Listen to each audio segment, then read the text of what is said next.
त्याला आर्थिक तरतूद केली का? आंबा काजू बोर्ड स्थापन केला नाही 50 कोटीची तरतूद केली.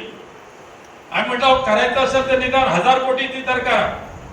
परंतु त्यावर दुर्लक्ष. राज्यकर्ते शासनकर्ते, राज्यकर्ते म्हणू नका, शासनकर्ते दुर्दैवाने शासनाची जबाबदारी ज्यांच्याकडे आहे ना त्या शासनकर्त्यांनी मात्र आजपर्यंत कोकणातला आंबा बागायतदार असेल, काजू बागायतदार असेल, मच्छीमार असेल, नारळ बागायतदार असेल, सुपारी बागायतदार असेल, अननस उत्पादनात वाढायला लागली, पपई उत्पादन वाढायला लागली.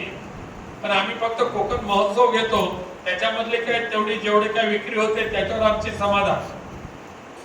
पण आमच्या खऱ्या अर्थाने कोकण वासियांचा उदरनिर्वाह ज्याच्यावर चालतो तो आंबा आजपर्यंत उपेक्षित राहिलेला आहे. आंबा उत्पादक उपेक्षित राहिला, आंबा उपेक्षित राहिला. आणि मग बऱ्याच वेळेला आमच्या देवगडचे, रत्नागिरीचे आंबा उत्पादक सांगली, सातारा किंवा इकडे घेऊन जातात सीझनला बाजार लावायला.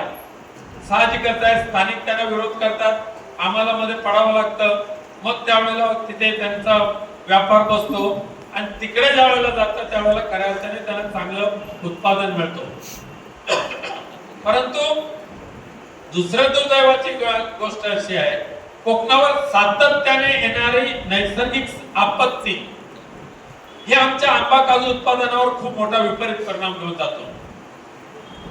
आंब्याचा मोहर आला की मागच्या अनेक वर्षापासून ठरलेलं आहे की थोडासा पाऊस पडलाच पाहिजे, नाहीतर धुकं आलंच पाहिजे.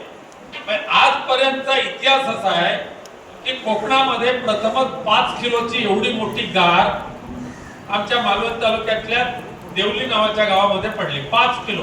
सांगली